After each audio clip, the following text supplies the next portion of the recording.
안녕하세요. 지금 시장이 굉장히 혼란합니다. 10월이 됐는데 9월의 충격에서 크게 반등하지 못한 상태네요. 더군다나 금리가 급히 올라가면서 부동산 PF 같은 시장의 약한 고리가 흔들리고 투심을 위축시키는 루머도 많이 나오고 있는 상태입니다. 뭐 어디 건설사가 위험하다더라, 어디 증권사가 위험하다더라 이런 얘기들 많죠. 그리고 고금리 상황에서 예적금 금리가 5% 넘어가기 시작하면서 증시 자금 이탈도 빨라지고 있습니다. 코스피도 어느덧 팬데믹 이전 수준까지 내려오게 돼서 2020년과 21년 뜨거웠던 상승이 없던 일이 돼버렸죠. 지금 시장만 보면. 그럼 이제 지난 2년간 잘 먹었으니까, 잘 놀았으니까 올해 손실은 감수하고 시장을 떠날 때냐, 예금 금리도 높으니까 여기서 떠나서 예금할 때냐, 이거에 대해서 이야기를 해볼게요. 요즘 이런 얘기들 많이 하죠, 모이면. 제 말이 절대적이라고 생각하진 않고 그냥 얘는 이런 생각을 하는구나 정도로 이해해 주셨으면 좋을 것 같습니다. 일단 제가 금리를 이야기하면서 대체 자산에 대한 매력도를 결정하기 때문에 굉장히 중요하고 자산 밸류에이션 할인율을 결정하기 때문에 금리는 중력의 역할을 한다고 몇 번 말씀을 드렸었는데요. 지금 그 중력의 역할을 굉장히 충실하게 하고 있는 것 같습니다. 주식시장은 상당히 반영을 했고 지금도 반영을 하고 있고 부동산 시장은 이제 반영을 하기 시작한 것 같아요. 제 생각에는. 자산 시장에 참여하고 있는 사람들은 금리 반영되는 지금 시기가 굉장히 고통스러울 겁니다. 저 또한 당연히 마찬가지고요. 투자를 시작하고 올해를 빼고는 손실을 봤던 적이 한 번도 없었는데 2020년 후반기와 2021년 정도를 제외하고는 투자는 거의 고통의 연속이었던 것 같아요. 자산 가격이 빠지고 자산 가격이 빠지는 속도만큼 기존에 가졌던 확신과 자신감도 같이 사라지고 여기서 이제 그만두고 고통에서 해방되고 싶은 게 인간이 누구나 가진 심리라고 할 수 있죠. 누구나 지금은 마찬가지일 겁니다. 그리고 마침 지금 예금 금리를 5%나 준다고 하니까 더더욱 흔들리죠. 여기서 그만하고 싶어요, 이제. 이미 시장의 PBR이 역대급으로 내려왔고 주요 회사들의 밸류에이션 또한 상당히 내려온 상태라서 딥밸류를 얘기하고 있는 상황인데 어떻게 보면 현 위치에서 투자자들이 추가로 감내해야 할 리스크가 제한적인 상태인데 이런 상황에서 가격 하향 추세 때문에 노이즈 하나하나에 투자자들이 오히려 더 크게 흔들리고 있는 것 같습니다. 굉장히 아이러니한 상황이죠, 지금이. 장기적으로 봤을 때 지금 자산 시장에서 엑시트하는 결정이 좋은 결정인지를 보려면 당장 금리 때문에 뭐 빠지는 시장, 빠지는 가격만 볼 것이 아니고 저는 인플레이션 상황을 함께 생각해 봐야 한다고 생각을 합니다. 여기서 기업들 EPS가 다 꺾이고 금리는 계속 높아지고 수요는 싹 다 죽어버리고 그런 것을 생각한다면 자산 시장에서 당연히 엑시트를 해야 되고 그런 사람은 자산 시장에 참여를 하면 안 되겠지만 그런 세기말적인 종말론을 제외하고 생각해보면 현재 주목해야 하는 것이 인플레이션의 양상이라고 생각을 해요. 상식적으로 생각해보면 인플레이션은 화폐의 가치, 화폐의 구매력을 계속 떨어뜨리게 되고 양질의 자산은 인플레이션을 반영하면서 명목 가치가 계속 오르게 되죠. 우리가 부동산을 살 때 레버리지를 최대한 끼고 사려고 하는 것도 최근에는 저금리인 것도 있었겠지만 저금리가 아닌 시절에도 레버리지를 최대한 꼈던 이유는 20년, 30년, 40년이라는 만기 기간 안에서 부채를 인플레이션에 다 녹여버리고 자산 가격 복리 상승은 전부 취하기 위한 전략이었잖아요. 지금 세계화가 끝나고 뭐 블록화라든지 리쇼어링이 가속화되면서 인플레가 쉽게 예전처럼 낮아지기 힘든 환경으로 변하고 있어서 불확실성을 극도로 싫어하는 자산시장의 충격을 현재 주고는 있지만 저는 인플레이션이 화폐 가치에 미치는 본질은 예전이랑 그대로라고 봅니다. 오히려 인플레이션이 강할수록 양질의 자산을 확보하고 가져가야 하며 시장 충격에 따른 가격 하락으로 투자자가 추가로 감내해야 하는 리스크가 지속적으로 줄어들고 있는 현실에서는 시장을 지금 떠날 때가 아니고 오히려 뭐 추가 매수 여력이 없다면 그나마 파이팅이라도 끌어올려갖고 양질의 자산을 빼앗기고 엑시트하지 않도록 마음을 다잡을 때라고 저는 생각을 합니다. 지금 발표할 때마다 난리가 나는 CPI 같은 요인들도 YOY로 체감하는 순간이 어느 순간 올 거예요. 체감되는 순간이. 그리고 어느새 인플레이션 상황과 일정 수준의 금리에도 익숙해지는 상황이 저는 곧 올 거라고 생각을 합니다. 그러면 이렇게 엑시트를 해야 되지 않는 상황인 거는 알겠는데 그럼 어떤 양질의 자산이 좋은 자산인가 이걸 생각을 또 해봐야겠죠. 이에 대한 아주 좋은 생각거리를 제공해주는 기사가 최근에 나왔었습니다. 아마 보신 분들도 굉장히 많을 거예요. CLSA 전략가였던 러셀 네피어 인터뷰를 신영증권 박소연 위원이 그 요약 번역한 자료가 최근에 이슈가 많이 돼서 블로그나 이런 데 소개가 많이 됐었죠. 가입자 게시판에는 제가 이미 공유를 했던 건데 해당 인터뷰에서 주목할 세 가지는 간단하게 인플레이션, 부채, 캐펙스라고 생각을 해요. 이거 전문 링크는 제가 그 더보기 쪽에 링크를 해드릴 테니까 관심 있으신 분들은 보시고 번역기 돌리면 쉽게 볼 수 있으니까 직접 한번 보시는 것도 도움이 됩니다. 그리고 참고로 제가 이런 이슈들은 게시판에 굉장히 수시로 업로드를 하니까 가입자분들은 가입자 게시판 한 번씩 체크해 보시면 좋을 것 같아요. 아무튼 다시 돌아가자면 세 가지 주목할 거는 간단하게 인플레이션, 부채, 캐펙스라고 말씀을 드렸죠. 기사에서 자본주의는 곧 부채이고 레버리지고 화폐 확장이 맞긴 하지만 현재는 저금리 상황에서 너무 높아진 부채 비율이 부담되는 상황이라고 합니다. 그런 상황에서 부채를 가장 손쉽게 해결하는 것은 그만큼 부채 액면 부담을 낮추는 방법이 있고, 다시 말하면 인플레를 그만큼 유발해서 명목 GDP 성장률을 높이는 것이 답이라는 말을 네피어는 인터뷰에서 하고 있거든요. 근데 우리가 이거는 경제학 입문 때 이미 다 배웠던 거죠. 인플레이션이 지속되면 지속될수록 그 안에서 부채는 녹게 되고 화폐 보유자의 구매력은 계속 상실이 됩니다. 이전되게 되는 거죠.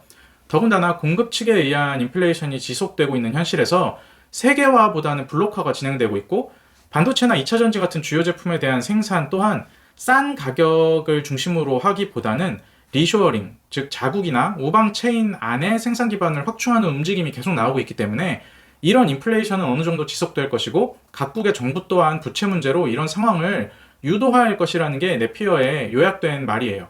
그러면서 네피어는 캐펙스를 굉장히 강조합니다. 높은 인플레이션 시대에 결국 돈이 몰리고 높은 이익을 내고 높아진 물가를 전가시킬 수 있는 곳은 견고한 수요와 닿아 있는 분야인데, 그 견고한 수요가 곧 캐펙스라는 말을 하는 거예요. 리쇼어링, 프렌드쇼어링, 즉 다시 말해서 중국 같은 곳에 싼 가격을 위해 있던 시설을 자국이나 우방 체인 안에 다시 짓고 시설 확충도 거기에 하라는 것인데, 그걸 위해서는 대규모 장치 투자가 지속적으로 일어날 수밖에 없고, 거기에 장치 투자를 하는 산업 자체가 주요 산업이자 향후 확장이 가능한 산업이기 때문에 이쪽에 대대한 자본 투자와 자본 지출이 일어나는 쪽을 주목을 해야 한다라는 게 그 네피어의 주장입니다. 자본 지출의 르네상스가 온다는 말이 되는 거죠. 그러면서 네피어는 주식시장 내에서 에너지, 기후변화, 중국 대체 공급망 구축과 관련된 캐펙스 붐에 주목해야 된다고 말을 해요. 그 요약 보면은, 그리고 전문 보면 그렇게 나와 있습니다. 근데 이런 것들을 그냥 다 차치하고 완전히 요약해버리면 현재 인플레이션은 지속될 것이고 그 안에 화폐 구매력은 지속 축소될 것이기 때문에 인플레이션을 충분히 전가시킬 수 있는 양질의 자산을 확보해서 장기적으로 구매력을 보존하고 확장시켜야 하는데, 여기까지는 굉장히 상식적이고 우리가 이미 다 아는 얘기인데, 그 대상이 되는 좋은 주식은 대규모 투자 지출이 있는 섹터에서 찾아보면 좋다는 말을 하는 거예요. 상당히 상식적이고 일리가 있는 얘기죠. 물론 대규모 투자 지출과 관련된 섹터를 바로 볼 것인지, 그 투자 지출의 수주를 받는 섹터를 또 볼 것인지, 그 외를 볼 것인지는 각자 투자자의 생각이 전부 다 다를 것입니다. 이걸 그냥 한마디로 요약을 하면 좋은 기업을 사라, 인플레이션 전가가 가능한 기업을 사라는 말이 되는 것이고요. 그냥 제 개인적인 생각은 가입자 영상으로 따로 남겼으니까 궁금하신 분들은 한번 보시고 의견 또 있으시면 거기에 댓글 남겨주시면 굉장히 좋을 것 같습니다. 시장이 이렇게 함께 떨어지고 가격이 낮아지면 결국에는 기업이 가진 비즈니스와 그리고 숫자, 그리고 투자자가 가진 인내심과 근성 정도가 마지막 종국적으로는 남는 것 같습니다. 상승장만 골라서 투자를 하면 굉장히 편하겠죠. 하락과 횡보는 길고 상승은 강렬하고 짧으니 인내심과 근성은 어쩔 수 없이 필수인 것 같고, 지금이 바로 그런 싸움을 할 때가 아닌가 싶습니다. 어차피 하락장이든 뭐든 투자의 본질은 변하지 않는 것 같아요. 좋은 기업과 좋은 BM을 스터디하고 찾아서 적당하거나 싼 가격에 담고 기업 성장 과실이 가격에 반영될 때 그걸 취한다는 본질 자체는 그대로입니다.